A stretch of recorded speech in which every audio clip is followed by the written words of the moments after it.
Welcome. If you've ever wished you could turn off the noise in your mind and feel deeply calm in just minutes, you're in the right place, because I'm about to share something most people never realize about peace, and it might just change how you unwind forever. So now, take a deep breath in. Feel it fill you with calm, gentle energy.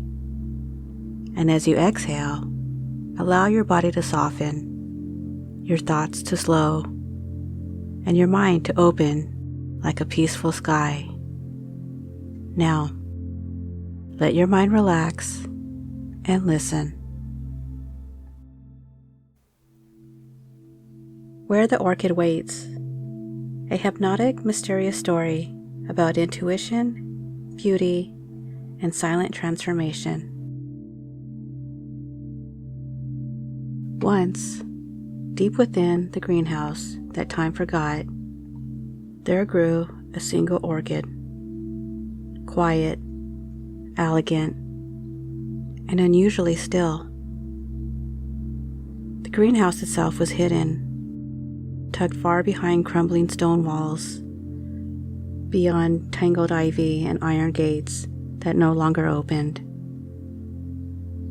Most had long stopped seeking it, but if you wandered far enough through the misted woods and followed the sound of dripping water, not the loud rushing kind, but the gentle kind, like tears slipping off leaves, you might find it, or it might find you. And in that greenhouse, she bloomed. Her petals were pale at first, almost translucent, like breath on glass.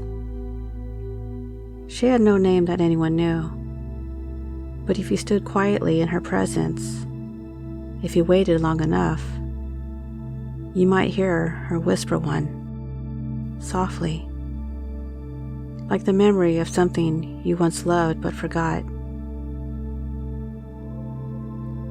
She never opened with the sunrise like the others. No, she waited until the sky turned the color of old wine, just before twilight, when the world became neither day nor night. And only then did she unfold. People who stumbled upon the greenhouse by accident often left confused. "She's just a flower," they would say. But they said it too quickly, like someone trying to forget a dream. Because the truth was, there was something about her. The way her petals seemed to simmer without moving. The way her presence made you feel like you were being watched, not by eyes, but by understanding. She was quiet, but not passive. Still, but deeply alive. And no one knew how long she had been there. Some claimed she bloomed only once every 100 years. Others said she had always been there, waiting for the right soul to see her fully.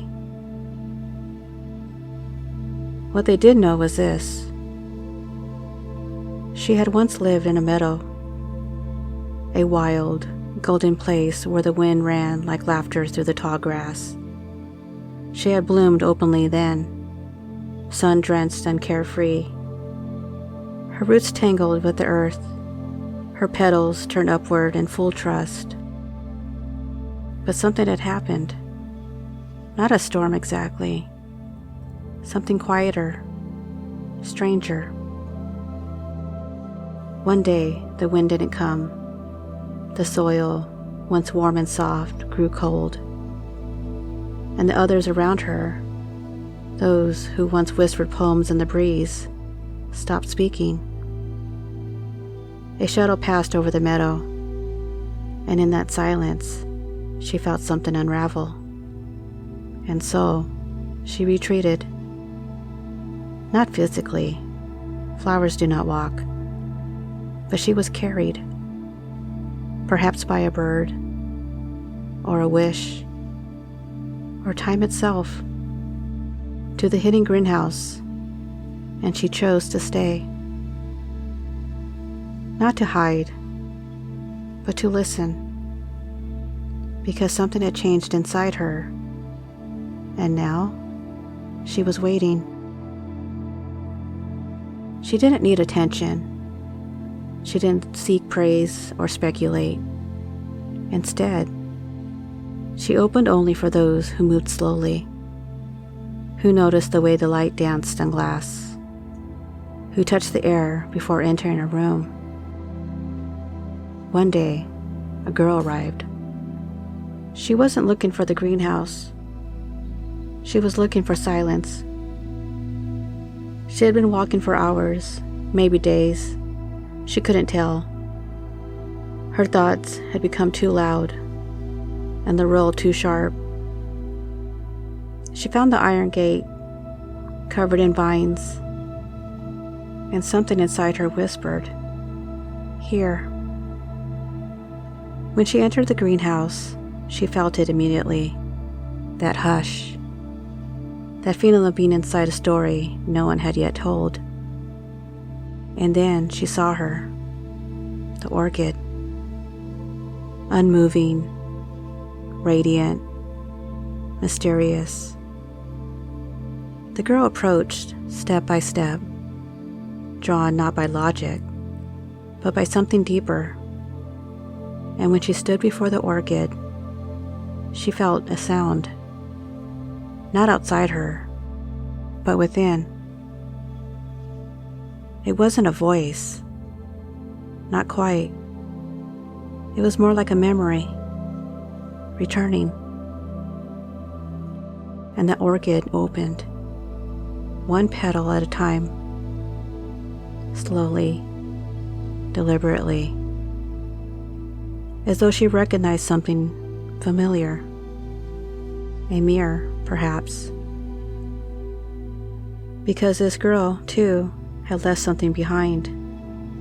She, too, had once lived in a place full of song and freedom, and had forgotten how to return. The orchid didn't speak, but she didn't have to. The girl wept, not out of sadness, but because for the first time in a long time, she felt seen. Not for who she was trying to be, but for what she had always been. A soul that bloomed quietly, that felt things too deeply for noise, that remembered the rain, even when others forgot it had ever fallen. They stayed like that until the light changed, until the color of the sky shifted once more, and the world returned to its clock-bound ways. And when the girl finally left, she wasn't the same. She didn't run back to the world. She walked, slower now, softer. She spoke less, but listened more. She didn't need to explain the orchid to anyone. Some things you just carry inside you. And as far as the orchid, she closed again, just as twilight faded, content. Not because she had been seen, but because she had helped someone remember how to see.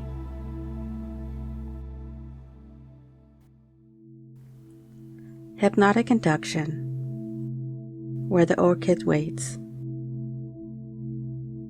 Let's begin by taking a breath. Not a deep one, not yet. Just a soft breath. The kind of breath you take when entering a sacred space. A space you don't entirely remember, but your body does. Let your eyelids grow heavy, like petals folding in the cool hush of evening. There's no need to close them all at once. Just let them soften, like silk against your skin. And now, Imagine a misted forest path. Each step you take lands quietly, not disturbing, only arriving. And the deeper you go, the more the world behind you fades. Not forgotten, just irrelevant. Up ahead, veiled in green and memory, is something old, something waiting. An iron gate covered in vines, untouched by time. And without thinking, only feeling, you step through. You don't need to know where you're going, because your body remembers. Your intuition remembers. The air here is thick with moisture and silence, the kind of silence that listens, the kind of silence that knows your name, even when you've forgotten it. You find yourself before a greenhouse, hidden, breathing, alive. And as you step inside, the scent of moss and orchids wrap around you, pulling you inward like a dream you didn't know you were still dreaming. In the center of the room, she waits, a single orchid, still, radiant, unmoving. And yet, you feel her watching, not with eyes, but with presence. You sit before her. No words are exchanged. None are needed, because what you feel now is recognition. This orchid knows the feeling of blooming in silence, of being too delicate for loud places, of waiting for the exact moment to unfold. And now, you allow yourself to do the same. With each breath, a petal within you opens. You don't force it. You don't analyze it. You simply allow. One breath, one opening. Another breath, another return. As you sit with the orchid, you begin to remember the parts of yourself you left behind. Not in sadness, but in self-protection. Now gently, you reclaim them. Like gathering scattered petals after the wind has passed. You feel your stillness deepening, your sensitivity becoming strength, your beauty needing no translation. This is not about becoming someone new. It is about returning to the version of you that bloomed in quiet corners, unseen, but never unworthy. And as you rest in this space,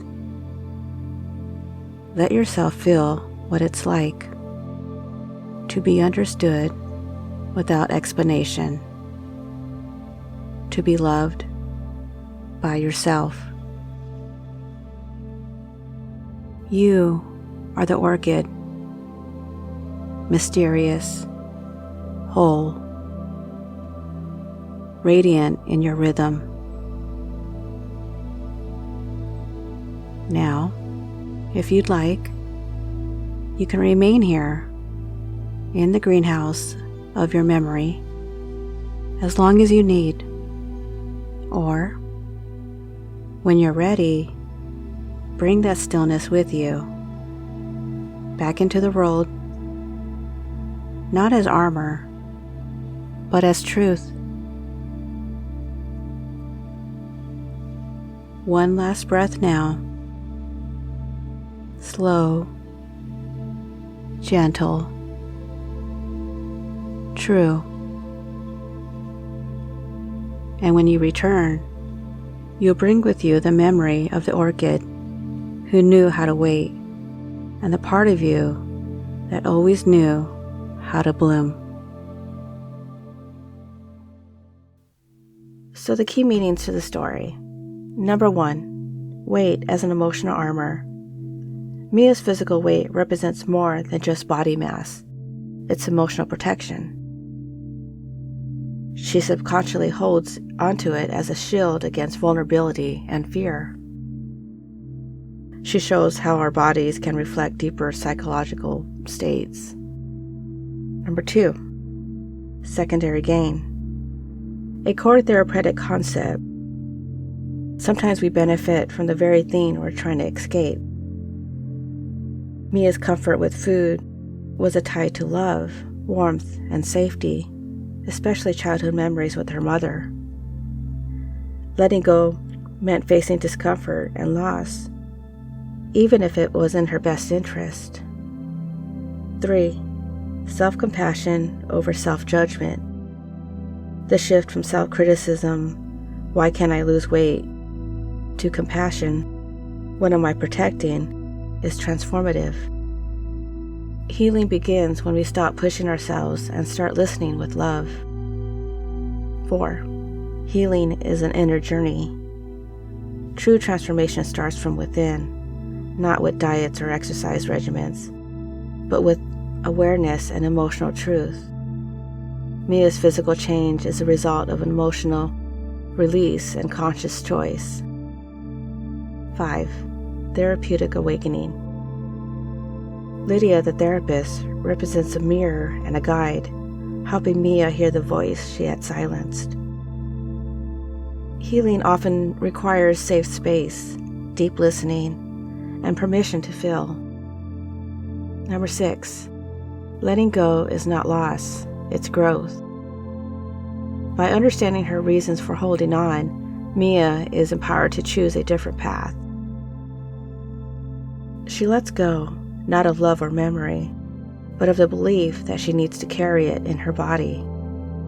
Number 7, freedom through awareness.